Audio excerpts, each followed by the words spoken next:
आप रात को लेकर लेटा करें तो सिखाया करें बेटा हमारा मजहब इस्लाम है, और उन्हें इस्लाम की खुसूसियात बताया करें। इस्लाम क्यों प्यारा है, इस्लाम क्यों अच्छा है।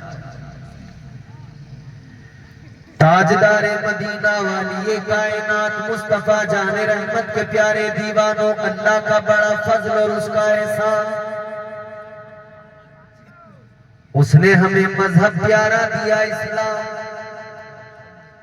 और कुरान मजीद में ऐलान फरमा दिया इस मजहब मुहज्जब की अजमतों का अल्लाह ने जिक्र किया। कुरान मजीद में परवरदिगार ने फरमाया इन्नद्दीन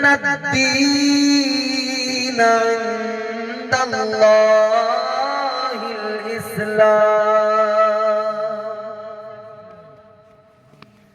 अल्लाह ताला ने कुरान मजीद में ऐलान फरमाया ये पाकीज़ा मजहब तुम्हें जो मिला है ये तुम्हारे रब ने तुम्हें अता फरमाया है, रब ने तुम्हारे लिए इसको पसंद फरमाया है।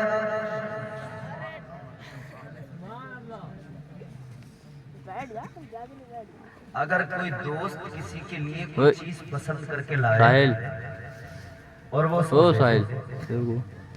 तो वो दोस्त उस चीज को बड़े सलीके से रखता है, कहता है ये हमारे दोस्त ने दी थी।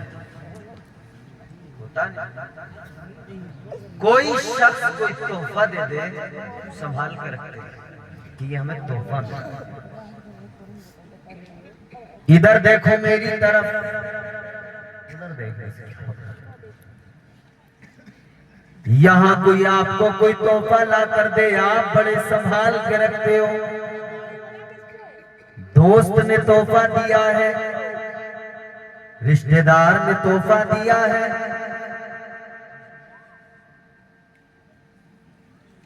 ताल्लुकात वाले ने तोहफा दिया है।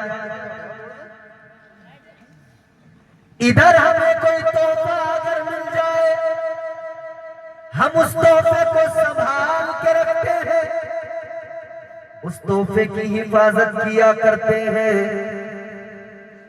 इंसानों के दिए हुए तोहफों की हिफाजत करने वालों, ये मजहब तो अल्लाह का दिया हुआ तोहफा है, इसे भी तो संभाल के रखो, इस मजहब की भी तो हिफाजत करो। ये भी अल्लाह ने तुम्हें और मुझे चुन के पसंद करके दिया है, इसकी हिफाजत करना बेहद जरूरी है। याद रहे ये मजहब अल्लाह का चुना हुआ पसंद किया हुआ मजहब है, अल्लाह ताला ने अता फरमाया है, इसकी हिफाजत करना जरूरी है कि नहीं? बोलो, अरे बोलो यार, इसकी हिफाजत जरूरी है कि नहीं? कैसे होगी हिफाजत? कहीं जंग लड़ने जाओगे उसके लिए? तलवार उठाओगे उसके लिए? नहीं। जंग लड़ने से तुम मजहब की हिफाजत नहीं कर सकते। जब था दौर मजहब की हिफाजत के लिए तलवार उठाने का, उठाई गई जब जरूरत थी।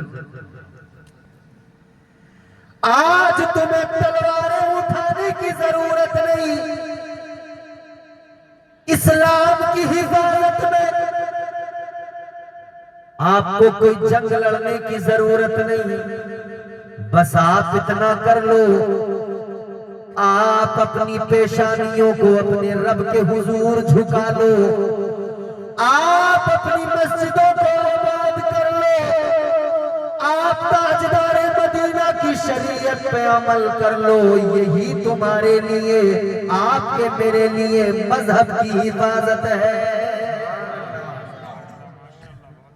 खुद को बुराइयों से बचा लो। झूठ बोल रहे हैं हम लोग, अपने आप को झूठ से रोक लो। गीबत कर रहे हैं, अपने आप को गीबत से रोक लो।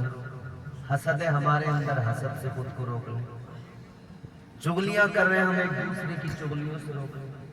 यही है हिफाजत।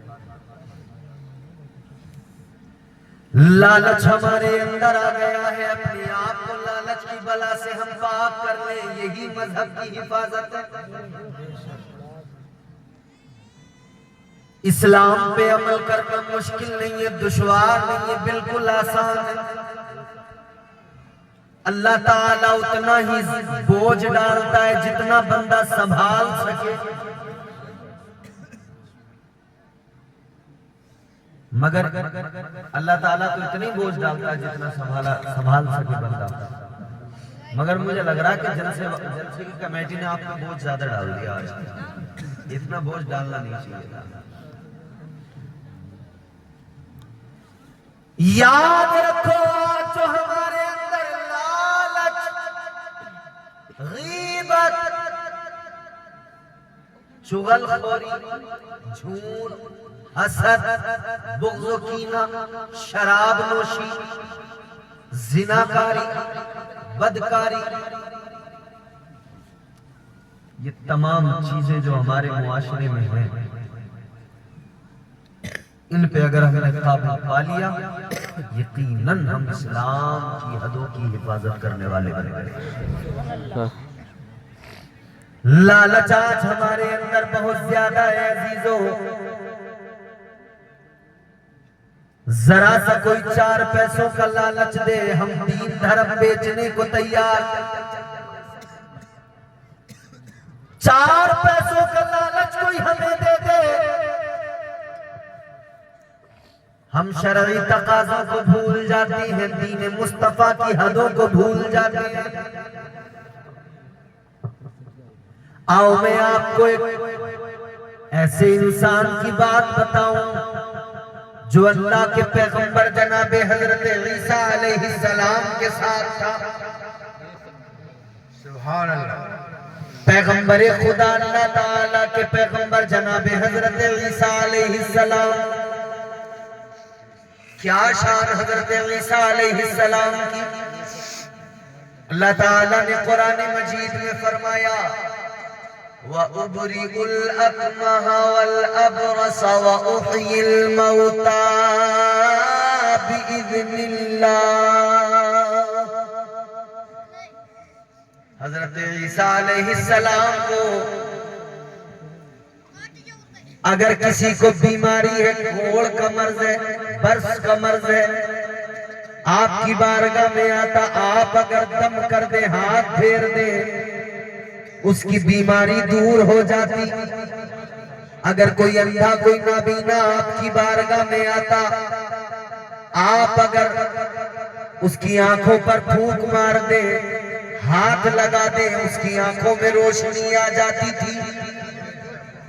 हजरत ईसा अलैहिस्सलाम अगर ठोकर मार दे, अल्लाह ताला मुर्दों को जिंदा फरमा दिया करता था। ये हजरत ईसा की शान। आपकी बारगाह में एक आदमी आया,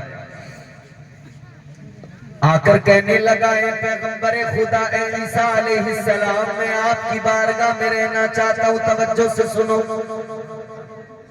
कहने लगा, मैं आपकी बारगाह में रहना चाहता हूँ, आपके साथ रहना चाहता हूँ। हजरत ईसा अलैहिस्सलाम ने फरमाया, मेरे साथ अगर रहना है तो एक बात याद रख ले, मेरी शर्त ये है, दुनियादारी को छोड़ना पड़ेगा, दुनिया को दिल से निकालना पड़ेगा। कहने लगा, ठीक है हजरत, दुनियादारी को भूल जाऊंगा, दुनिया को दिल से निकाल दूंगा। आपने फरमाया, ठीक है, 10 मिनट क्यों रुक रहे हो, चले जाओ। क्यों रुक रहे हो 10 मिनट, मुझे क्या फर्क पड़ेगा, तुम रहो या ना रहो, ये जिक्र होता रहेगा। ये किसी के रहने न रहने से न रुका है, न कभी रुकेगा, न इसे कोई ताकत रोक सकती है। कोई रोक सकता है? बोलो। मैं तुमसे कुछ यूं नहीं कह रहा हूं कि तुमने अपना जलसा खुद ही खराब किया, मैं क्या कर सकता हूं? जब तुमने 12:15 बजा दिए ठंड में, तो मैं क्या, मुझसे 4 गुना बड़ा मुकर्रिर ला के बिठा दें, 2.5 आदमी वो करेगा क्या? अपना काम ही करेगा, जैसे भी उससे हो सकेगा। वैसे मुफ्ती शहरियार ने क्या गलत किया भाई? तुमने जलसों को नात खानी बना दिया। तुम्हारे जलसे नात खानी के सिवा कुछ रह गए क्या? पूरे हिंदुस्तान का यही हाल है। हम तो ये कहते हैं, छोटे से आदमी क्यों कहें, बेवजह नात खां कहीं रास्ते में पकड़ के दबोच लें, हाँ भैया, नन्ही सी जान इतना बोझ कैसे अपने ऊपर ले। वो तो मुफ्ती शहरी आ रहे हैं बेचारे, पूरा मुल्क उनके साथ खड़ा। हमारी तो भूखों में घूस मारेंगे लोग पकड़ के। एक आधा तसली टूट गई तो और काम खराब हो जाएगा, समझ रहे। हम किसी से कुछ नहीं कहेंगे, हमारे जान आप भी चले जाओ, अपने मुकद्दर का मामला है। अगर आपको सुनना है कोई अच्छी बात, एक बात भी अगर आप यहाँ से ले जाना चाहते हो ले जाए, वरना झूमना तो आपका हो ही गया। जितना झूमना था आपको झूम ही लिए। सुनने वाले लोग रहे चाहे 10 रहे फर्क नहीं पड़ता, तमाशे वाले लोग चाहे 1000 हो चले जाए कोई फर्क नहीं। हजरत ईसा अलैहिस्सलाम ने फरमाया मेरे साथ अगर रहना है दुनियादारी को छोड़ना पड़ेगा। वो शख्स कहने लगा हुजूर ठीक है दुनियादारी को छोड़ दूंगा। हजरत ईसा अलैहिस्सलाम ने फरमाया चल फिर मेरे साथ चल, दुनियादारी को अगर तू छोड़ रहा है, दुनियादारी को अगर तर्क कर रहा है तो चल मेरे साथ चल। अल्लाहु अकबर कबीरा। वो इंसान हजरत ईसा के साथ चलने लगा। हजरत ईसा के साथ जब चला, एक मकाम पर पहुंचकर अल्लाह के पैगंबर ने उसको एक मकाम पर रोका। आप वहां पर बैठे, आपने अपने थैले के अंदर से रोटियां निकाली, 3 रोटियां निकाली। आपने फरमाया एक तेरी तू खा ले, एक मेरी मैं खाऊंगा, एक रखी रहने देना। 3 रोटियां निकाली, एक आपने खाई, दूसरी उसने खाई। आपने फरमाया इधर बैठ मैं अभी आया। हजरत ईसा अलैहिस्सलाम जरा गए वुजू करने, वापस आए तो क्या देखा, तीसरी रोटी गायब। आपने फरमाया तीसरी रोटी कहां गई? कहने लगा हजरत मुझे नहीं मालूम। अल्लाह के पैगंबर ने फरमाया बता दे तीसरी रोटी का क्या हुआ, कहां गई? कहने लगा हुजूर मुझे बिल्कुल नहीं मालूम। आपने फरमाया कोई बात नहीं, चल मेरे साथ। आप उसको अपने साथ लेकर गए, आगे बढ़े। हजरत ईसा अलैहिस्सलाम के साथ में वो इंसान आगे चला। एक मकाम पे पहुंचे, दरिया है सामने। आपने फरमाया दरिया को पार करना है। कहने लगा हुजूर कैसे पार करेंगे, कश्ती तो कोई नहीं है। हजरत ईसा अलैहिस्सलाम ने फरमाया कश्ती नहीं तो क्या हुआ, मैं तो तेरे साथ हूँ। आपने फरमाया मेरा हाथ पकड़ और चलना शुरू कर दे। हजरत ईसा अलैहिस्सलाम यूं दरिया के पानी के ऊपर चलने लगे। ये हाथ पकड़े हुए साथ साथ ये भी पानी के ऊपर चलता जा रहा है। अल्लाह के पैगंबर के साथ में दरिया को चलते हुए दोनों ने पार कर लिया, दरिया पार किया। हजरत ईसा अलैहिस्सलाम ने फरमाया तूने मौजिज़ा देख लिया? कहने लगा जी हुजूर मैंने मौजिज़ा देख लिया। आपने फरमाया अब बता दे तीसरी रोटी कहाँ गई? अब तो तूने मौजिज़ा देख लिया। हाँ मौजिज़ा तो देख लिया। फरमाया अब बता दे तीसरी रोटी कहाँ गई? कहने लगा हजरत मुझे नहीं मालूम तीसरी रोटी कहाँ गई, मुझे नहीं पता। आपने फरमाया अच्छा नहीं बताएगा। आपने उसको और भी मौजिज़े दिखाए और मौजिज़ा दिखा के मालूम किया बता तीसरी रोटी कहाँ गई? कहने लगा मुझे नहीं पता। आप आगे लेकर गए, रेत ही रेत है, मैदान है। हजरत ईसा अलैहिस्सलाम ने रेत के 3 ढेर लगाए, रेत को इकट्ठा किया, 3 ढेर लगाए, 1 2 3। रेत के 3 ढेर लगाकर हजरत ईसा अलैहिस्सलाम ने फरमाया कि देखिए क्या है? कहने लगा रेत है। अल्लाह के पैगंबर ने फूंक मारी, तीनों रेत के ढेर सोने के ढेर बन गए। तीनों सोने के बन गए। हजरत ईसा अलैहिस्सलाम ने फरमाया, एक तेरा एक मेरा और तीसरा उसका। जिसने तीसरी रोटी खाई, जैसे इतना सुना तो कहने लगा, हजरत तीसरी रोटी तो मैंने खाई थी। जब सोना देखा, अब तक तो मना कर रहा था बराबर कि मुझे नहीं पता तीसरी रोटी का। सोना देखा तो देखते कहने लगा, हजरत मैं नहीं खाई थी, उसका हिस्सा मुझे। जैसे मिलाद शरीफ में हमारे यहाँ एक बच्चा साथ ले आती है खवातीन, एक घर छोड़ कर जाती है, तबर्रुक लेते हैं, छोटे वाले लल्ला का भी तो दे दो, घर है। बोला हुजूर तीसरी रोटी मैंने खाई है, तीसरा हिस्सा मेरा। अल्लाह के पैगंबर ने फरमाया, सुन, मैंने तुझे कहा था दुनियादारी को छोड़ना पड़ेगा, मगर तू दुनियादारी नहीं छोड़ पाया, लालच तेरे अंदर रहा। अब ये लालच तेरे साथ है तो तू मेरा साथी नहीं हो सकता। फरमाया, मुझे क्या काम है सोने से और चांदी से, इन तमाम कीमती अशिया से मुझे क्या मतलब है। हजरत ईसा अलैहिस्सलाम ने फरमाया, एक दो नहीं, ये तीनों सोने के ढेर तू रख ले, लेकिन अब तू मेरा साथी नहीं है, तेरा रास्ता अलग है, मेरा रास्ता अलग है।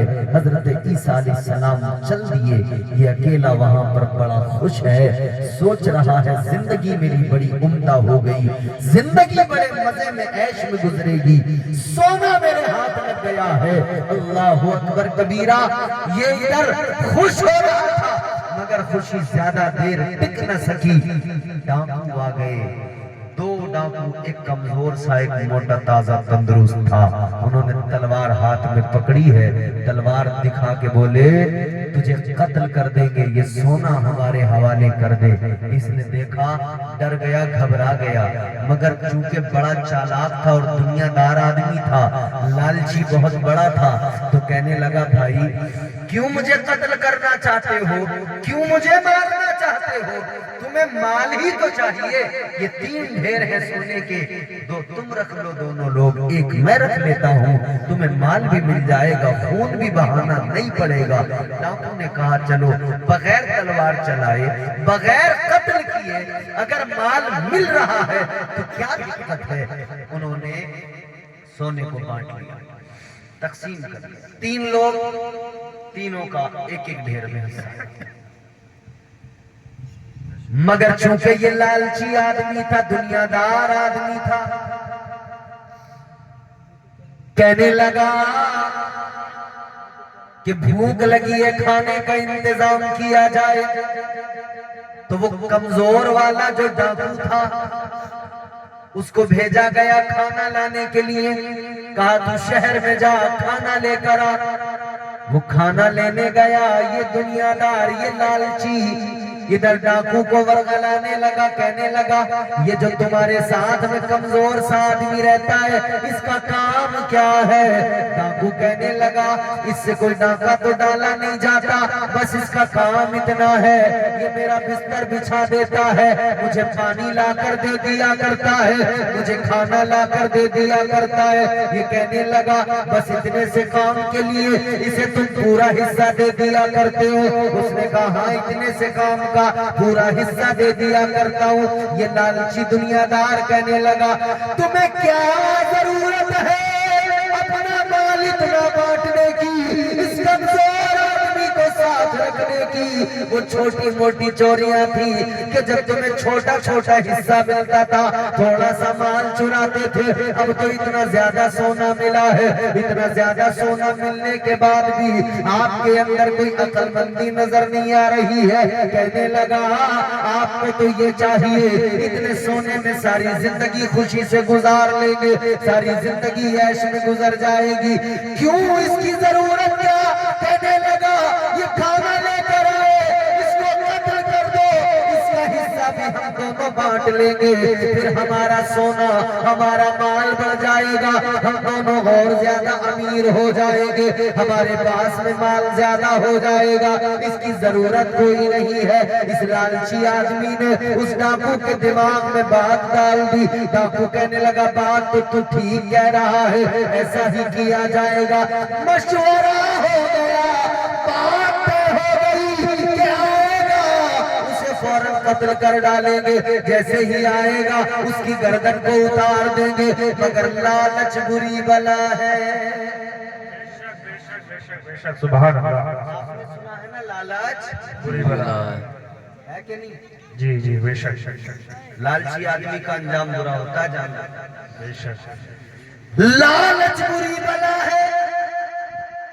इधर इन दोनों ने मिलकर मंसूबा बनाया उस एक को कत्ल करने का, उधर इस एक ने उसके दिमाग में आ गया, उसने मंसूबा बना लिया।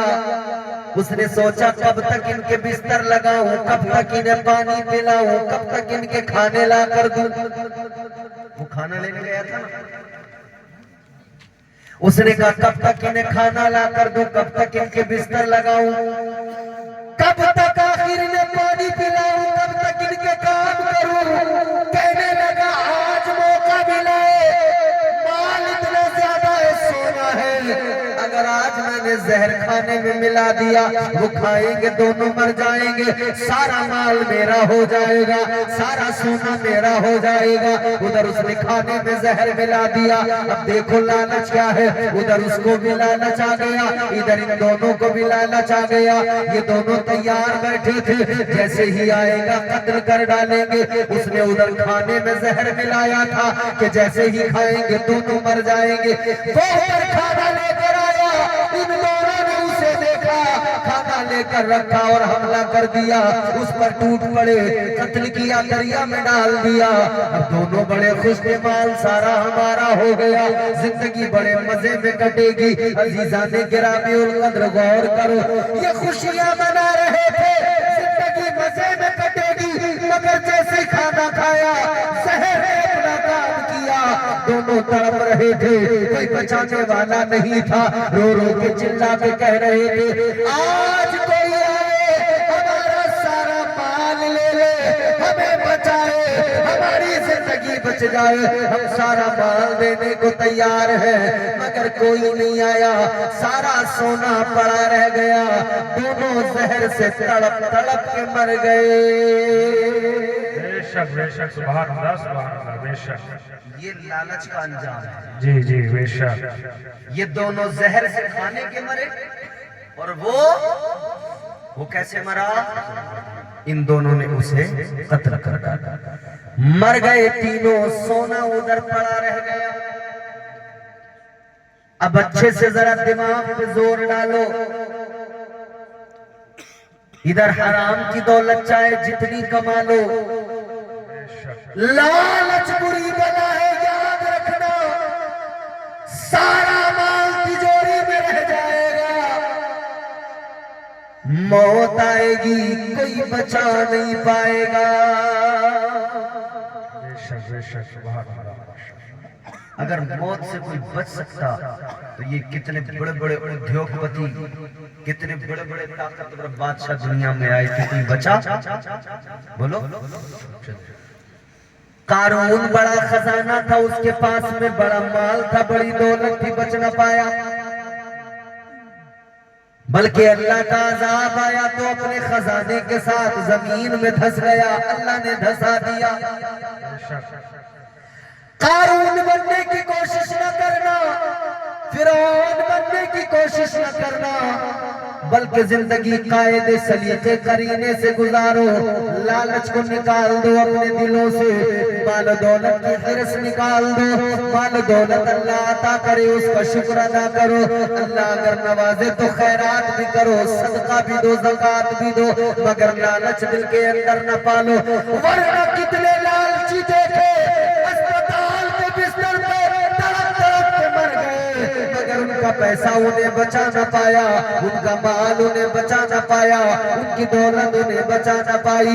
याद रखना, इस्लाम कहता है लालच बहुत बुरी बला है, लेकिन आज बदकिस्मती से हम दुनियादार, हमारे अंदर लालच भी है।